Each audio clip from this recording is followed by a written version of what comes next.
Hola, ¿cómo están todos? En esta sesión vamos a ver las principales enfermedades consideradas enfermedades neurodegenerativas de tipo demencia. Muy bien, la enfermedad de Alzheimer es la demencia más común. Solita representa alrededor de 50 a 75% de todas las demencias. Dentro de esta enfermedad hay distintos subtipos. Por ejemplo, el inicio esporádico tardío es la más común de todas, es la que generalmente da a las personas adultas mayores. De inicio tardío familiar, es decir, que hay un componente genético importante. Sin embargo, a pesar de haber un componente genético importante, de todas maneras a las personas les da en edad avanzada. De inicio temprano, este tipo de enfermedad de Alzheimer es mucho más complejo en el sentido de que les da a personas relativamente jóvenes. Asociada a trisomía 21, los pacientes que tienen síndrome de Down, al momento de que justamente el cromosoma 21, que es el que está triplicado en este tipo de pacientes, tiene a la proteína APPA, la proteína precursora de amiloide, que vamos a ver que es importante en la generación de la enfermedad de Alzheimer. Bueno, pues al momento de que estos chiquitos tienen 3 de estos cromosomas, pues van a presentar un mayor riesgo para desarrollar enfermedad de Alzheimer.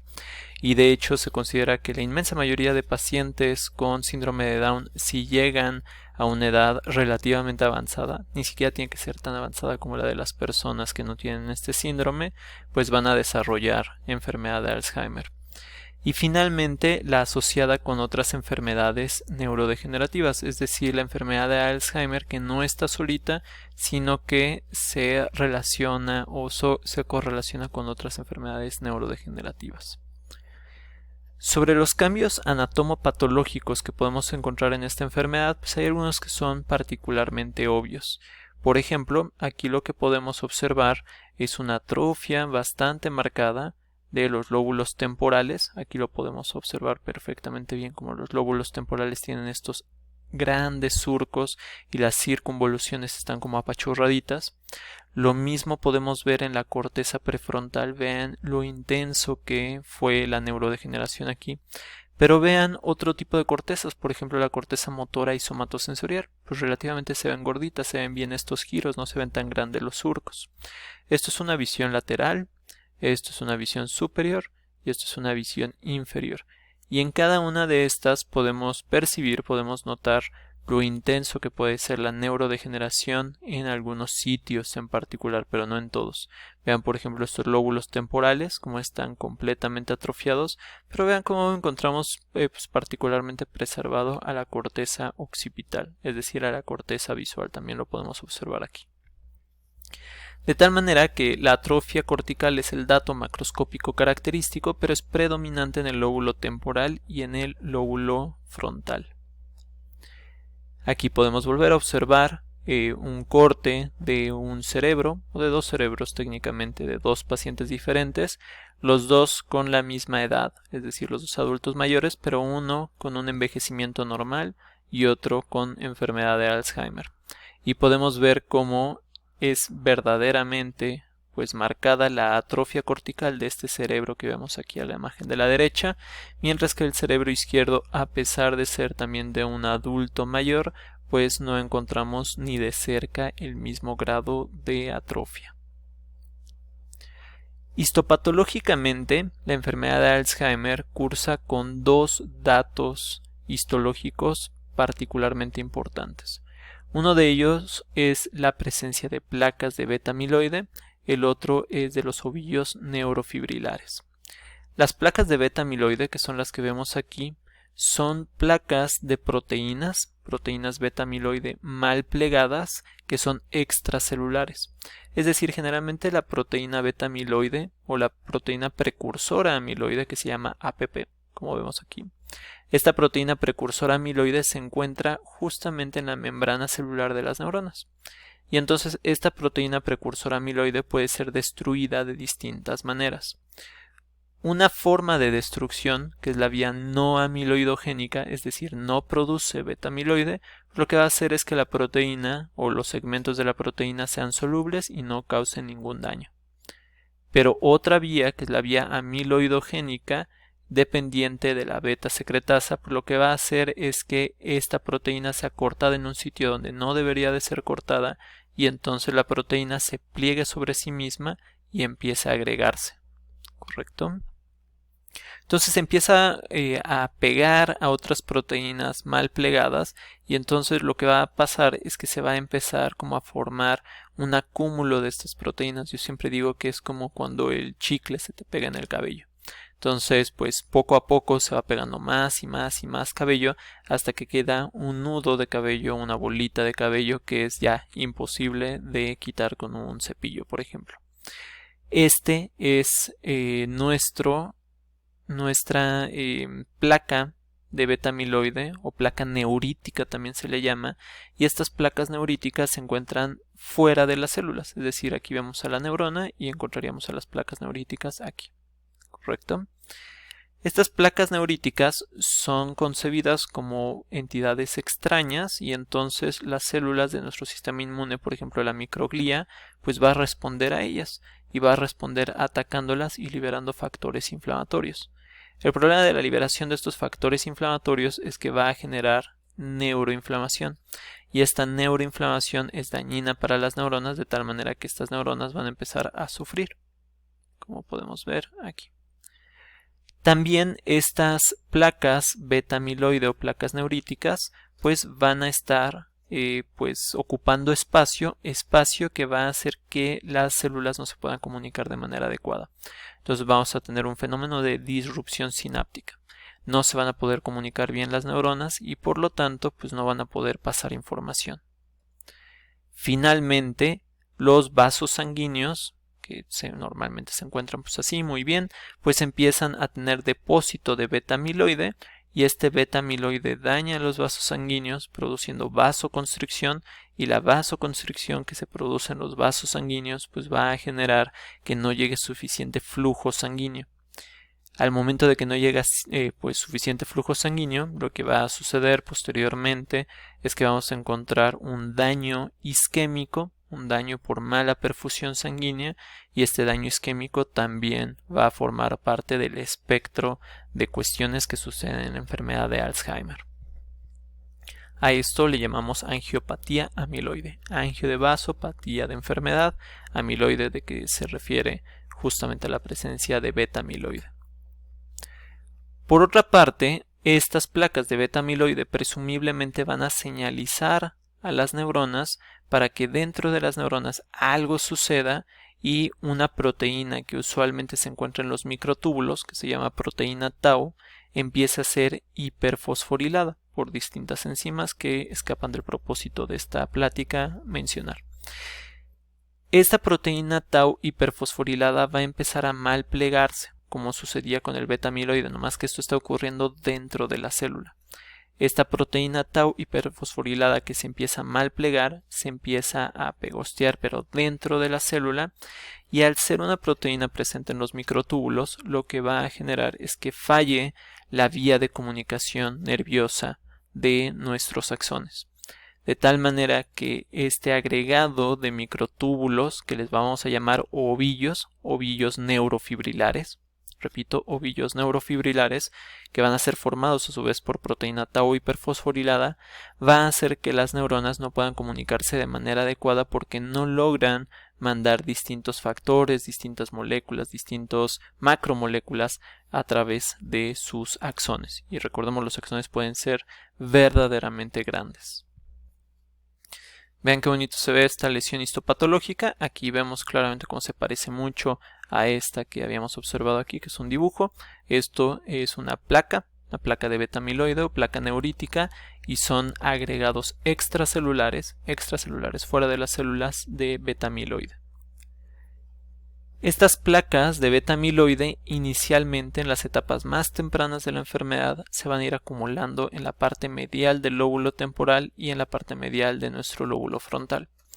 Conforme pasa el tiempo, estas placas de beta amiloide se van haciendo cada vez más densas en nuestro lóbulo temporal medial y en nuestro lóbulo frontal medial, particularmente en la corteza prefrontal, pero se van a empezar a depositar en otras regiones corticales, poco a poco.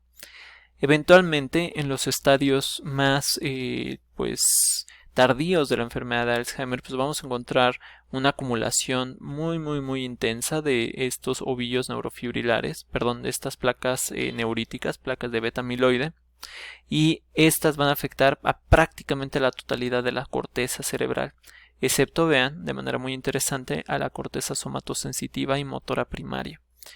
Es por esto, o esto correlaciona con las manifestaciones clínicas de la enfermedad de Alzheimer. Parecería ser que hay una relación causal entre el depósito de estas placas neuríticas y la manifestación clínica de la enfermedad de Alzheimer. Aunque vamos a ver que esta correlación o esta relación causal es todavía más intensa con los ovillos neurofibrilares. Y hablando de los ovillos neurofibrilares, pues aquí encontramos uno. Este ovillo neurofibrilar pues ya es un ovillo neurofibrilar en un estadio muy avanzado. De hecho, ya aquí la neurona ya murió, ya no tenemos neurona, pero lo que seguimos teniendo es el esqueleto producido por nuestro ovillo neurofibrilar, ¿correcto? Es decir, esta neurona ya no está funcional, pero lo que observamos aquí es la proteína tau hiperfosforilada que se fue agregando y fue tomando de hecho la forma de la neurona.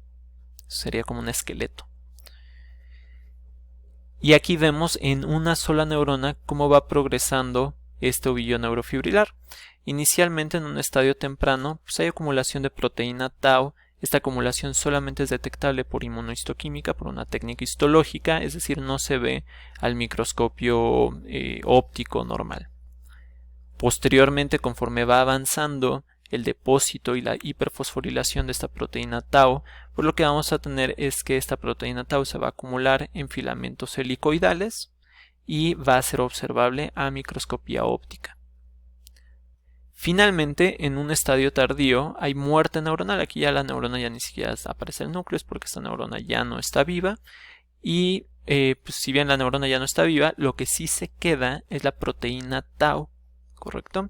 Esta proteína tau pues es lo que observamos en la diapositiva pasada, donde ya no hay neurona viva, pero sigue estando ahí el esqueleto de proteína tau. Pues es lo que observamos aquí. Y la cuestión es que esta proteína tau, o estos cuerpos, estos esqueletos, digamos, de la neurona que quedan ahí, producen más neuroinflamación, ¿sí? Y esta neuroinflamación, como ya vimos, produce más daño. Es decir, el solo hecho de que esta neurona haya muerto y haya muerto por la hiperfosforilación masiva de proteína tau, pues va a incrementar los fenómenos de neuroinflamación, produciendo más daño en un circuito de retroalimentación positiva. Y también, como vimos con la proteína beta amiloide, lo que vamos a encontrar va a haber acumulación progresiva de estos ovillos neurofibrilares. Inicialmente van a ser transentorrinales, que lo que quiere decir es que se encuentran dentro de la corteza entorrinal, sobre todo en el lóbulo temporal medial, y pues van a empezar ahí. Poco a poco van a irse haciendo más densos estas lesiones en nuestro lóbulo temporal medial y va a empezar a ser acompañado en nuestro lóbulo frontal, en la corteza prefrontal medial y en el resto del lóbulo temporal medial. Finalmente, poco a poco va progresando esto hasta volverse súper intenso el daño severo, muy severo, en nuestro lóbulo temporal medial, particularmente en la corteza entorrinal y también en nuestra corteza prefrontal. De hecho, los ovillos neurofibrilares o este paso entre el depósito transentorrinal al depósito límbico y eventualmente al depósito cortical masivo, pues es mucho más o está mucho mejor relacionado con la clínica de la enfermedad de Alzheimer que el depósito de placas de beta amiloide, de placas neuríticas. Los pacientes con enfermedad de Alzheimer van a cursar por 3 etapas clínicas. La etapa asintomática, donde realmente pues no va a haber síntomas. La etapa predemencia, donde podemos encontrar un deterioro cognitivo leve, pero la persona sigue siendo bastante funcional. Y la etapa propiamente de demencia.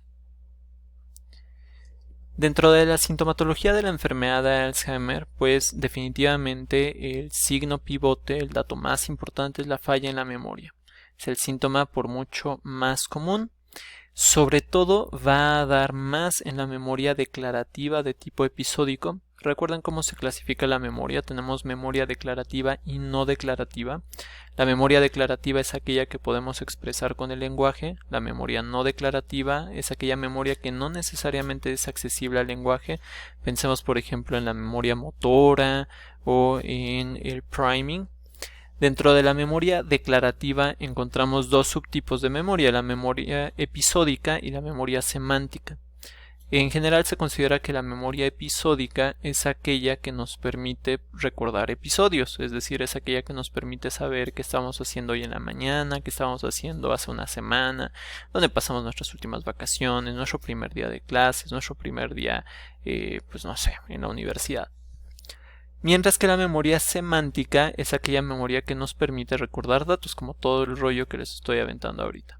Bueno, pues la memoria episódica, donde dejé las llaves esta mañana, es la que primero se afecta en la enfermedad de Alzheimer, sobre todo la memoria de eventos recientes, es decir, no la memoria episódica de cuando tú eras un niño. Generalmente las personas con enfermedad de Alzheimer recuerdan o tienen este tipo de, guardan este tipo de memorias durante una gran parte de su vida.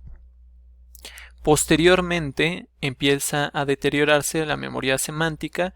Los pacientes se quejan mucho, por ejemplo, de anomia, es decir, no saben o de repente olvidan pues cómo se llaman las cosas. Pásame el S detrás del S. Voy a esa cosa que está en ese lugar. Es decir, es propiamente conocimiento semántico. O sea, cómo se llama una sartén, cómo se llama un vaso, pues es conocimiento 100% semántico que vamos aprendiendo durante nuestra vida. Esta pérdida de memoria sigue un curso insidioso y progresivo, es decir, poco a poco va empeorando, no presenta grandes saltos, o sea, no pierde muchísima memoria y después se mantiene, y después pierde muchísima memoria y se mantiene, sino que sigue un curso progresivo. ¿Correcto? Este curso progresivo puede ser rápido o puede ser lento, generalmente es lento. Es importante considerar que los pacientes con enfermedad de Alzheimer no solamente tienen fallas en esta memoria, sino van a tener otra sintomatología, pero que al mismo tiempo no van a presentar fallas en todos los tipos de memoria. De hecho, va a haber memorias que se van a mantener durante gran cantidad de tiempo de su vida. Por ejemplo, la memoria de tipo procedimental, es decir, la memoria de procedimientos como utilizar, no sé, una sartén, como utilizar un desarmador, pero también la memoria de tipo emotivo, la memoria límbica, es decir, la memoria de cómo se siente uno, y esto es muy importante. ¿Por qué? Porque pues finalmente el paciente con enfermedad de Alzheimer, el cual pues sufre mucho, pues también va a sufrir mucho su familia. Van a estar desesperados de que la persona empiece a perder la memoria, de que empiece a hacer cosas que resulten incluso hasta peligrosas. Sin embargo, es importante pues siempre recordar que la forma en la que lo hace sentir uno, de hecho, de eso sí se va a acordar el paciente. Entonces, si uno le grita, o si uno desespera con él, o si uno se muestra enojado con él, pues eso se va a mantener almacenado en su memoria límbica, particularmente porque está ampliamente relacionada a la actividad de la amígdala, y la amígdala aparentemente no es tan afectada en la enfermedad de Alzheimer. De tal manera que, o sea, el take home message de esto es, hay que, portarnos bien con el paciente, hay que saber que no se le va a olvidar. Si uno lo regaña un día, no se le va a olvidar completamente al siguiente día, como sí podría olvidarse qué hizo o qué aprendió o X cosas, ¿no? O sea, finalmente cómo lo hace sentir sí se va a quedar en su memoria a largo plazo. Pero habíamos dicho, no solamente tenemos un problema de la memoria, tenemos un problema general de la función ejecutiva, del juicio y de la resolución de problemas. Los pacientes que tienen enfermedad de Alzheimer se quejan de una disminución general de la organización, de una menor motivación, de una menor introspección y de un peor razonamiento.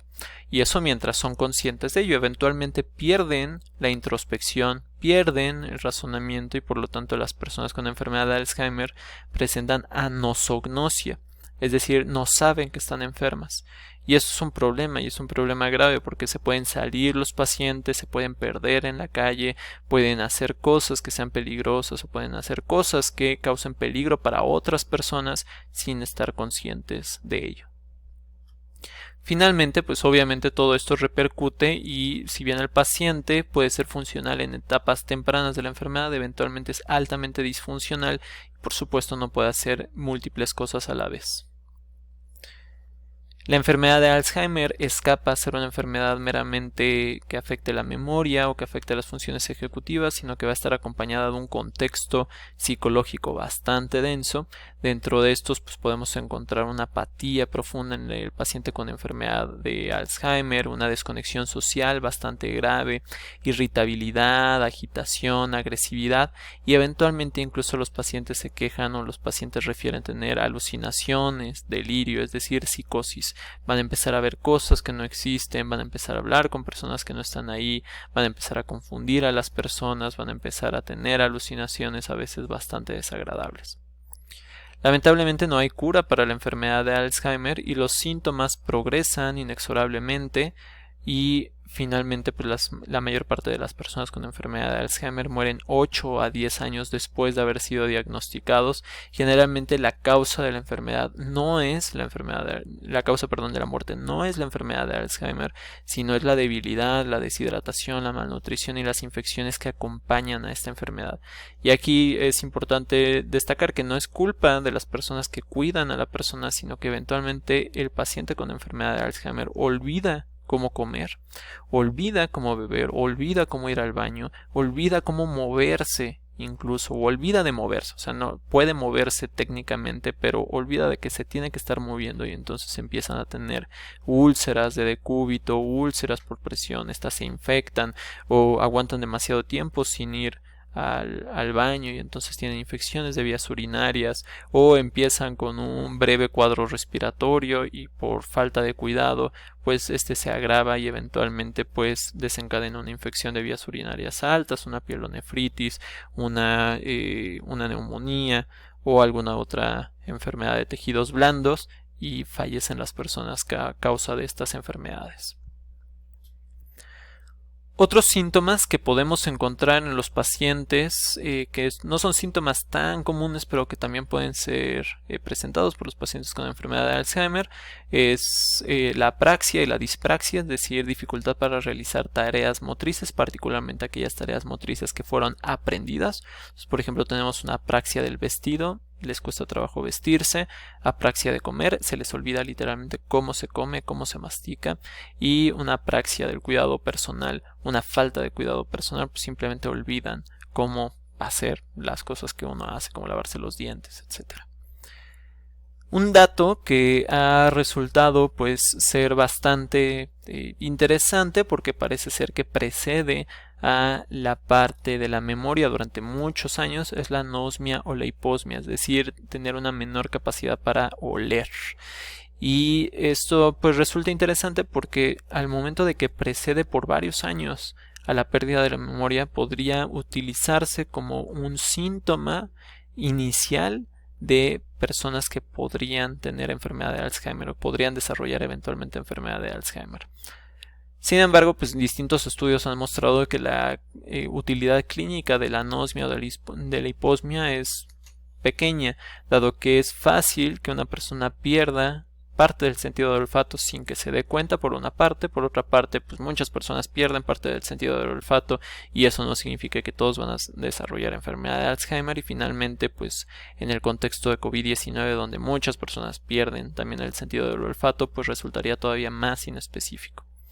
Problemas para dormir generalmente acompañan también durante varios años al paciente, incluso antes de perder la memoria, y finalmente difíciles de controlar las convulsiones por enfermedad de Alzheimer que se deben a una falla en los mecanismos corticales debido a que se está perdiendo parte de la corteza cerebral, pues empezamos a tener focos de epilepsia y estos focos de epilepsia pues desencadenan que el paciente tenga crisis convulsivas. El diagnóstico final técnicamente de la enfermedad de Alzheimer requiere de una biopsia, es decir, para que tú puedas asegurar que el paciente tiene una enfermedad de Alzheimer, técnicamente se requiere hacer una biopsia cerebral. Obviamente no se hace, ¿no? El procedimiento es peligroso, el procedimiento además pues no es una enfermedad que tenga cura o que tenga algún tratamiento verdaderamente efectivo. Entonces, ¿para qué lo diagnosticas de esta manera? De tal manera que el diagnóstico práctico es clínico, es decir, un médico, generalmente un médico neurólogo, es el que hace el diagnóstico final de la enfermedad de Alzheimer. Lamentablemente no hay un tratamiento que actualmente modifique la evolución de la enfermedad. Se han utilizado durante una gran cantidad de años distintos medicamentos que son sintomáticos, como inhibidores de la colinesterasa, como el donepezil, la ribastigmina, la galantamina, antagonistas del receptor glutamatérgico NMDA, por ejemplo la memantina. En fases experimentales y también por beneficio máximo se puede utilizar, por ejemplo, antioxidantes a altas dosis de vitamina E, por ejemplo. Sin embargo, pues definitivamente no ha resultado ser tan eficiente. Hace poco tiempo, por primera vez, la FDA, la Agencia Federal de Drogas allá en Estados Unidos, drogas me refiero a medicamentos en Estados Unidos, aprobó un anticuerpo monoclonal de la empresa Biogen, que todavía ahorita es bastante controvertido su uso, pero bueno, es un medicamento nuevo dentro del repertorio de medicamentos para el tratamiento de la enfermedad de Alzheimer. Y finalmente, la terapia física es muy importante para este tipo de pacientes, puesto que, ya lo vimos, son pacientes que pierden funcionalidad y la terapia física les va a ayudar a ganar funcionalidad durante gran parte de su vida y pues recuperar o mantener cierta calidad de vida. Pasemos a la siguiente demencia, la demencia frontotemporal. También es una demencia frecuente, aunque menos frecuente que la enfermedad de Alzheimer y la demencia vascular, pero también es una enfermedad importante y hay que hacer algunas aclaraciones, algunas distinciones entre la demencia frontotemporal y la enfermedad de Alzheimer. Muy bien, la demencia frontotemporal, como su nombre lo sugiere, es la enfermedad degenerativa de los lóbulos frontales y temporales. Aquí los podemos ver marcados. En etapas tardías de la demencia frontotemporal también encontramos una neurodegeneración importante de los núcleos basales, también denominados ganglios basales, es decir, el caudado, el putamen, el globo pálido, el núcleo subtalámico. Representa alrededor del 10 al 20% de las demencias, entonces epidemiológicamente es importante. Y vean cómo el inicio es con mayor prontitud o más temprano que en la enfermedad de Alzheimer. Si bien en la enfermedad de Alzheimer encontramos un incremento notorio a partir de los 60 años, pero se vuelve mucho más importante en los 70 y 80 años, en la demencia frontotemporal podemos encontrar este tipo de casos desde los 55 años, que para los estándares de hoy en día es una persona joven, es una persona que de hecho está en uno de sus puntos máximos de productividad. La demencia frontotemporal, a diferencia también de otro tipo de demencias, tiene un alto componente genético. Alrededor del 40% de los pacientes tienen algún familiar que ya tiene demencia frontotemporal. Es decir, es importante incluso para diagnosticarlo de manera adecuada y proveer de asesoría hacia otras personas de la misma familia. O sea que eventualmente si uno empieza a tener datos de demencia, pues esta demencia podría ser demencia frontotemporal y no enfermedad de Alzheimer, ¿sí? Porque ya tienes un paciente, ya tienes una persona en tu familia con demencia frontotemporal. Que por supuesto si alguno de ustedes tiene algún paciente o alguna persona, perdón, algún familiar con demencia frontotemporal, tampoco es una cuestión de que se espanten, no, nada más hay que tomarlo en cuenta. La demencia frontotemporal también es una proteinopatía, es decir, también vamos a encontrar un mal plegamiento de proteínas y estas proteínas también van a producir daños en las neuronas. Sin embargo, no van a ser las mismas proteínas. La demencia frontotemporal, por un lado, también es una tauopatía, es decir, vamos a tener una hiperfosforilación de la proteína tau, tal como pasaba en la enfermedad de Alzheimer. Pero también vamos a encontrar un mal plegamiento de otra proteína que se llama TDP43. Esto implica que en la demencia frontotemporal también se forman los ovillos neurofibrilares, pero también tenemos el depósito de esta proteína TDP43. Nuestras neuronas van a sufrir apoptosis, es decir, van a decidir tomar su vida, van a decidir suicidarse y vamos a encontrar poco a poco una atrofia cortical, como su nombre lo indica, frontotemporal. Dentro de la demencia frontotemporal en realidad encontramos distintos subtipos de la enfermedad y hay veces que esto confunde a las personas y particularmente hay veces que se utilizan como sinónimos distintos subtipos cuando no son sinónimos.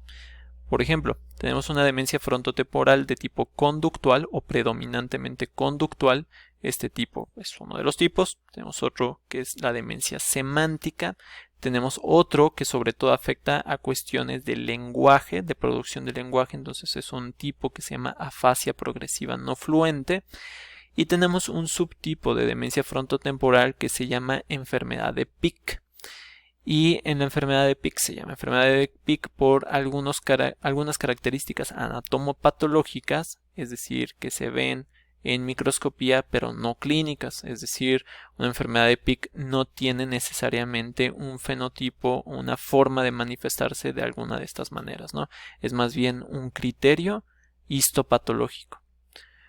Muchas veces se encontrarán, sobre todo en libros no especializados, que toman como sinónimos enfermedad de Pick y demencia frontotemporal, pero esto no es correcto. La demencia frontotemporal es, digamos, el término paraguas, es un término más grande y la enfermedad de Pick es un subtipo de demencia frontotemporal.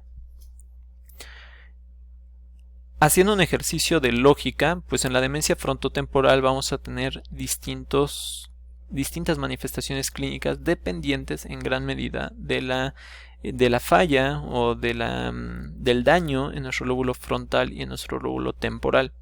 Por ejemplo, aquellos síntomas del daño frontal pues van a estar afectando a la corteza prefrontal y van a estar manifestando cambios, por ejemplo, en la personalidad, que de hecho es uno de los cambios más comunes o de las manifestaciones más comunes, que las personas se empiezan a manifestar de una manera rara. Entonces la persona con demencia frontotemporal de repente está muy desinhibida o está muy apática o muestra una falta de empatía, es decir, como que le da igual las otras personas o tiene características o tiene conductas compulsivas. Falta la higiene personal, puede tener incontinencia urinaria, es decir, pues que se orina en cualquier lado y le da igual. Entonces vean cómo esto difiere mucho de la enfermedad de Alzheimer, donde podemos encontrar todo esto, pero en etapas tardías de la enfermedad, no en etapas tempranas.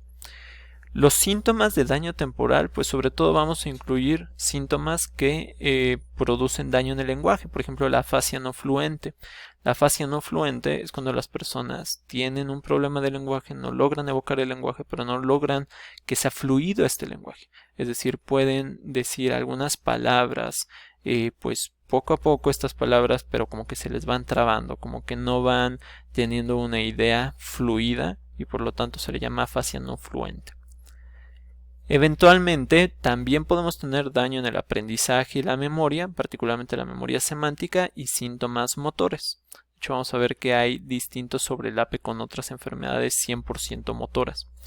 Pero aquí la cuestión es que tenemos primero los síntomas del daño frontal y del daño temporal, particularmente del daño temporal no medial, sino externo, es decir, el problema del lenguaje. Y el problema del comportamiento y después el problema de la memoria.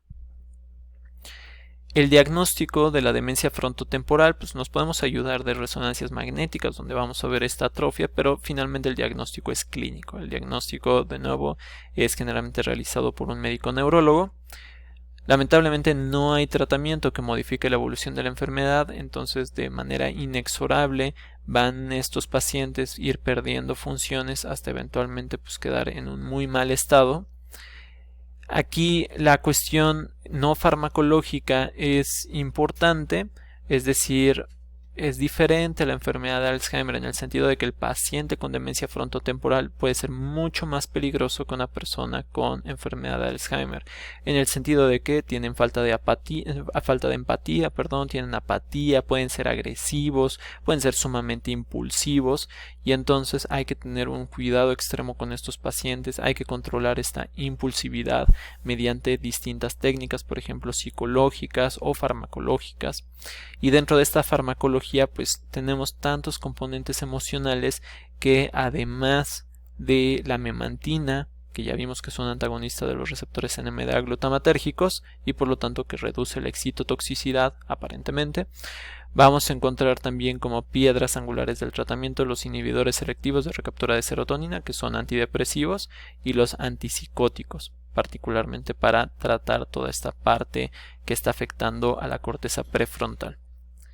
En general consideramos que la demencia frontotemporal tiene un peor diagnóstico que la enfermedad de Alzheimer, por lo que respecta a la sintomatología, que suele ser más difícil de controlar, es más rápido en general y además es más difícil incluso para los familiares y los cuidadores pues tratar a este tipo de pacientes.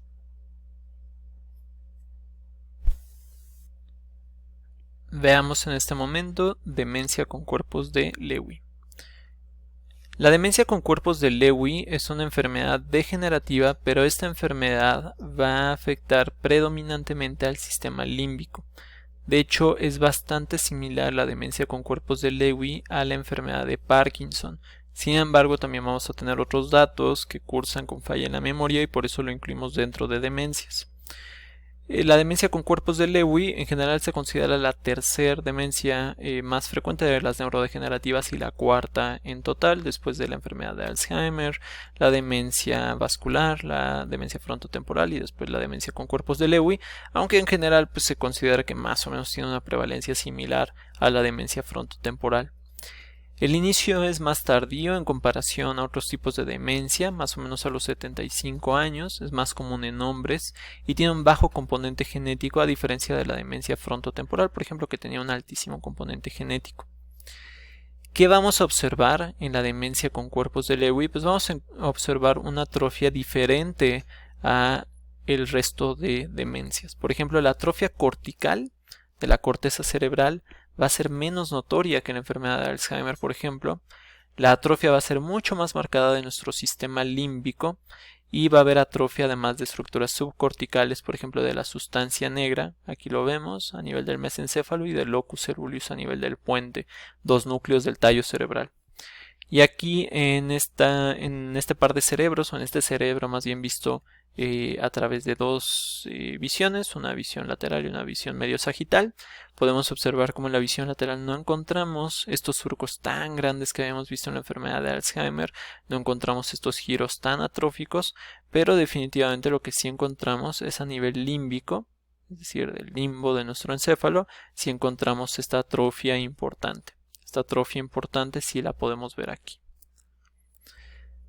Como habíamos observado de otras enfermedades, pues esta demencia también va a cursar con proteínas mal plegadas.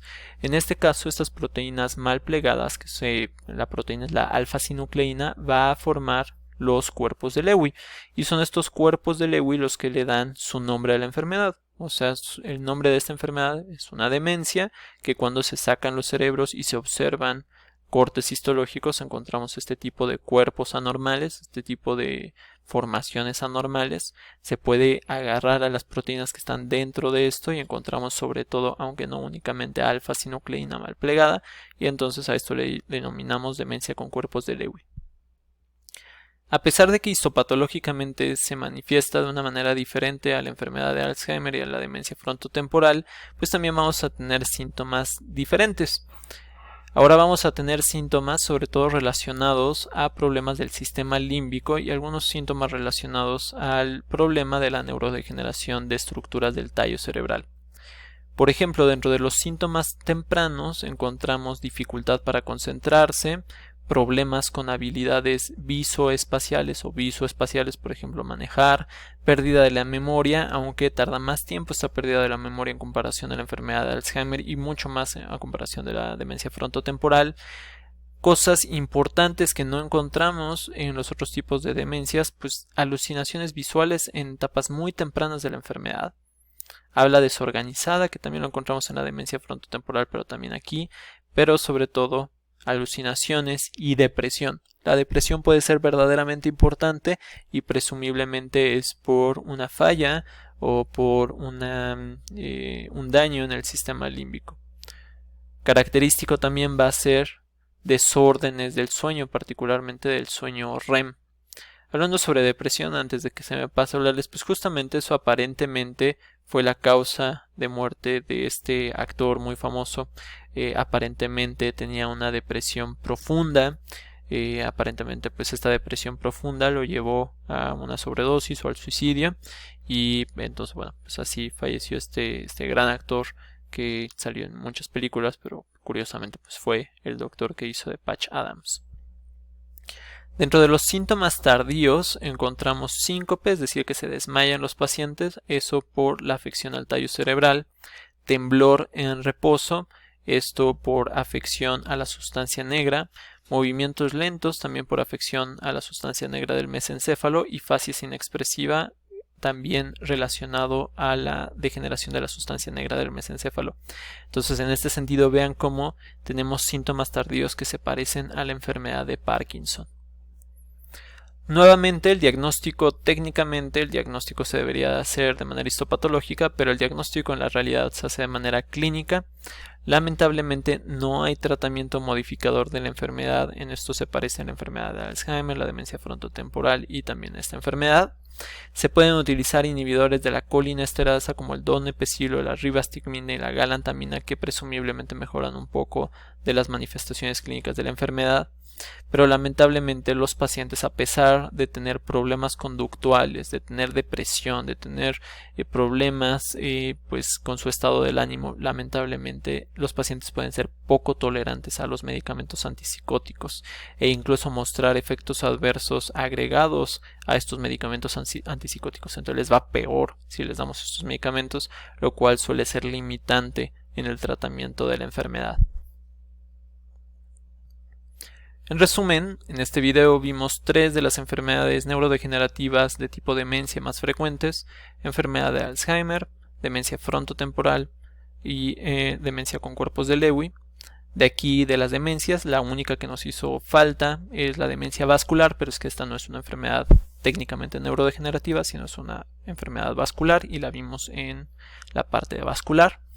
Y bueno, pues es importante comprender cuáles son las distinciones entre cada una de estos tipos de demencia, o sea, cómo se diferencian entre ellas, cuáles son las cosas que tienen en común, pero también cuáles son las cosas que tienen diferentes, y eventualmente pues estudiar esta parte introductoria para seguir profundizando en este conocimiento y eventualmente estudiar la neuropatología, la fisiopatología molecular, y eventualmente desarrollar mejores fármacos, mejores herramientas terapéuticas. Eso sería todo en este video.